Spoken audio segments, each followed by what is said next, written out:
अगर आप अपने बिजनेस के लिए या फिर आप अपने क्लाइंट्स के लिए फेसबुक के एड्स रन करते हैं तो आज के इस वीडियो में मैं ऐसे इंपॉर्टेंट फैक्टर्स कि जहां पर आप बहुत सारे कंफ्यूजन्स का शिकार रहते हैं, बहुत सारे ऐसे मसाइल का शिकार होते हैं कि जिनकी वजह से आपके एड्स फेल हो जाते हैं, आप अपने एड्स से वो डिजायर्ड रिजल्ट्स नहीं ले सकते कि जिसकी वजह से आप नाउम्मीद होते हैं। ठीक है, तो इस वीडियो में मैं आपको उन तमाम फैक्टर्स को रिवील करने वाला हूं, उनको आपसे शेयर करने वाला हूं कि वो कौन से पॉइंट्स हैं कि जिनको आपने टैकल करना है। उस मेथड को भी आपके साथ शेयर करूंगा कि जिस मेथड को फॉलो करने के बाद आप अपने एड्स को बहुत अच्छा कर सकते हैं, आप अपने क्लाइंट के डिलीवरी एक्सपीरियंस को आप नेक्स्ट लेवल तक लेके जा सकते हैं। ठीक है, तो अगर आप चाहते हैं कि फेसबुक एड्स के वो वाले इश्यूज कि जो नॉर्मली लोग पेड कोर्सेज में बताते हैं या फिर नॉर्मली मिस करते हैं, तो वो क्या है, तो इस वीडियो को आपने कंप्लीट देखना है। अस्सलाम वालेकुम व्यूअर्स, मैं हूं सलीम रजा हैकल। आप तमाम व्यूअर्स को डिजिटल हैकल यूट्यूब चैनल के ऊपर वेलकम करता हूं। वो तमाम मिस्टेक्स जो कि आप अपने फेसबुक एड्स को रन करते हुए करते हैं, उन तमाम को आज के इस वीडियो में मैं आपको क्लियर करने वाला हूं। सो इस वीडियो के किसी भी पार्ट को आपने मिस नहीं करना।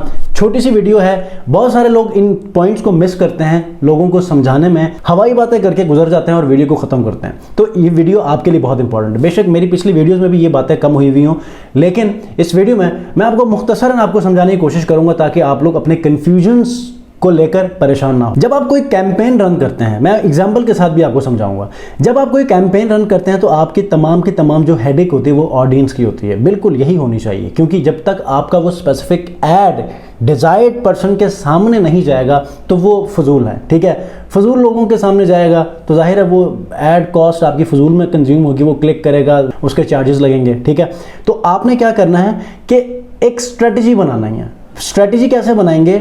जो भी प्रोडक्ट आप लॉन्च करने जा रहे हैं, आपने कलम और कॉपी पकड़ना है। अब ये मैं क्यों कह रहा हूं, इसके पीछे एक स्टोरी है। वो स्टोरी पहले सुन लो, उसके बाद फिर ये मेथड बताता हूं और उसके बाद इस वीडियो को खत्म करते हैं। बहुत सारे ऐसे ब्रांड ऑनर्स कि जो कि हमेशा से यही कोशिश करते हैं कि वो कम से कम बजट के ऊपर अपने एड्स को रन करें, और जब वो अपने एड्स को रन करते हैं तो वो पहले दिन ही बंद कर देते हैं, या ज़्यादा से ज़्यादा अगर कोई हिम्मत करे तो दूसरे दिन जाके बंद कर देते हैं। कोई कहता है हमें कॉस्ट पर रिजल्ट बहुत ज़्यादा मिल गया, कोई कहता है हमें रिजल्ट्स ही नहीं आ रहे, जबकि उन्होंने क्या किया होता है कि बजट भी बहुत कम रखा हुआ होता है और कैंपेन भी सिर्फ एक ही चलाई हुई होती है और एड सेट भी उसके अंदर एक ही है। ठीक है, अब 80+ % जितने भी लोग हैं ना, वो यही काम करते हैं और इसी डर के साथ वो कैंपेन चलाते हैं कि पता नहीं हमारे ये पैसे ज़ाया ना हो जाएं। ठीक है, तो आपने क्या करना है, आप हमेशा से इस डर के ऊपर देखें। आपने एक ब्रांड लॉन्च करना था, 1 लाख रुपए की इन्वेस्टमेंट थी, 50,000 आपने प्रोडक्ट की सोर्सिंग, पैकेजिंग और तमाम चीज़ों की अरेंजमेंट्स में लगा दी, 50,000 आपने मार्केटिंग के लिए रखे हैं, तो 50,000 को आपने एक अच्छे प्रॉफिट में कन्वर्ट करना है। आपकी सोच ये है, जबकि आप मार्केटिंग के लिए जब आप पैसा लगाते हैं तो वो डर डर के लगाते हैं। जितने धड़ल्ले के साथ आपने उन प्रोडक्ट को मार्केट से लेने के लिए आपने लगाए थे ना, जितने हौसले के साथ, बगैर सोचे कि यार पता नहीं ज़ाया होंगे, कि कभी आपने सोचा कि जब कोई मार्केट में कोई प्रोडक्ट लेने जाते हैं तो वो डर डर के ले रहे होते हैं, मतलब उस मालिक को भी फील करवाते हैं कि यार पता नहीं ये लूँगा तो नुकसान ना हो जाए। कभी ऐसा आपने किया? नहीं, वो चीज़ें आप धड़ से लेते हैं, लेकिन मार्केटिंग में जब आप कॉस्ट लगाते हैं वहाँ पर आप डर रहे होते हैं। तो मैं आपको एक फार्मूला बताने वाला हूँ, उस फार्मूले को आप फॉलो करेंगे तो इंशाल्लाह आपके रिजल्ट्स बहुत अच्छे होंगे। मेरा मकसद ये है कि आपकी जो मार्केटिंग कॉस्ट है ना, वो आपके लिए एक अच्छा प्रॉफिट लेकर आए। ये ROI बहुत अच्छा आना चाहिए। ठीक है, अब वो कैसे होगा, उसके लिए ये स्ट्रेटजी आपने फॉलो करनी जो कि मैं बताने वाला हूं। आपने एक कलम और पेंसिल लेके बैठना है। अगर आप 50,000 के इन्वेस्टमेंट को जो कि मार्केटिंग के ऊपर है, उसको आपने अगर मंथ में यूज़ करना है और आप डेली बजट 1000 लगा रहे हैं, जो कि अगर 1000 की बात करें तो वो 30,000 होगा।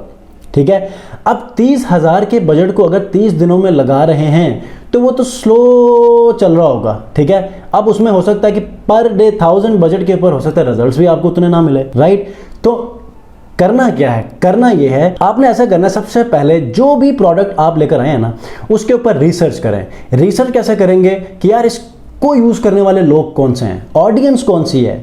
छोड़ें फेसबुक के डिटेल टारगेटिंग के कीवर्ड्स को, वो बाद में आप देखेंगे, पहले कॉपी के ऊपर राइट डाउन करें। जब आप इसके ऊपर करेंगे ना तो आपको मज़ा आएगा, बजाय इसके कि आप एक कैंपेन को लेकर पूरा महीना चलें। ठीक है, 1000 के कैंपेन के ऊपर आप क्या करें, उस पर डे बजट को बढ़ाकर दिन को कम करें। इससे क्या होगा, आपका टाइम भी बच जाएगा और आप जल्दी से अच्छे लीड्स भी लेने में कामयाब होंगे या सेल्स लेने में कामयाब होंगे। ठीक है, तो आपने 3 ऐसे सेट बना लेने हैं जो कि इंटरेस्ट के ऊपर हो। ठीक है। मिसाल के तौर पे ड्रेसेस के ऊपर आप, फीमेल ड्रेसेस के ऊपर आप कोई ब्रांड लॉन्च कर रहे हैं, तो सबसे पहले देखें सर्दियों का सीजन है, अगर वो वेडिंग के ऊपर है, एक वेडिंग के इंटरेस्ट निकालें, आप कीवर्ड सर्च करें वेडिंग, ठीक है। वेडिंग के ऊपर जो रिलेटेड कीवर्ड्स आपको लगता है कि यार ये वाली ऑडियंस जो आपके ऐड को प्रॉपरली इंटरेस्ट ले सकती है, उनके 5 इंटरेस्ट को निकालकर एक ग्रुप बनाएं। दूसरे ग्रुप के अंदर आप क्या करें, स्पेसिफिकली कुछ इवेंट्स को टारगेट कर रहे हैं या फीमेल्स को टारगेट कर लें, ठीक है। तीसरे में आप कोई प्रोफेशनल टीचर्स को, स्टूडेंट्स को, जो ऑफिस जाते हैं, ऐसे लोगों को टारगेट कर लें, ठीक है। कीवर्ड्स आप एंटर करेंगे ना, ठीक है, ग्रेजुएट्स, एमफिल, मास्टर्स, ठीक है, या फिर CEO, मैनेजर्स, तो वो आपको नज़र आ जाएंगे, ठीक हो गया। अब ये 3 जब आप सर्च बनाएंगे ना, तो अब आपके पास ओपन डोर्स हैं कि आपने क्या करना है, या तो एक कैंपेन के अंदर 3 एड सेट्स बनाकर इन तीनों को अलग अलग दे दें इंटरेस्ट्स को, ठीक है, या फिर आप 3 अलग से कैंपेन्स बनाएं और यहां पर आप पर डे का बजट आपने 1000 नहीं रखना, 2000 रखना है। इससे क्या होगा कि आपको रिजल्ट्स भी अच्छे और टाइमली मिलेंगे। अगर वो पहले स्लोली जाकर मिलते थे तो यहां पर आपको टाइमली मिल जाएंगे। जहां पर आपने 30 दिनों का आपने टारगेट रखा था, 15 दिनों में आप बजट को बढ़ाकर जल्दी से सेल्स जनरेट करके, जहां पर आपने 30 दिनों के लिए, आपको सेल्स का नहीं पता, लेकिन 30 दिनों के लिए आपने 50,000 का आपने प्लान किया था, जो कि 30 दिनों में 30,000 लगना था, लेकिन उस 30,000 को आप 15 दिनों में ही आप प्रॉफिट में कन्वर्ट करके अगले जो 15 दिन है उसमें प्रॉफिट से ही आप मार्केटिंग की कॉस्ट निकाल सकते हैं। अब समझ नहीं आई तो आप दोबारा से पीछे जाकर ये जुमला सुन लीजिएगा, आपको पता चलेगा, ठीक है। तो आपने 3 कैंपेन चलानी है। 3 कैंपेन्स में डेली बजट क्या होगा, तीनों में 2-2 हज़ार में क्या होगा, 3 दिन आपने आए, रिजल्ट्स आए या ना आए, आपने 3 से 5 दिनों तक रखना है, ठीक है। कोई एक कैंपेन या कोई एक एड सेट आपको हर सूरत में रिजल्ट्स देगा, ठीक है।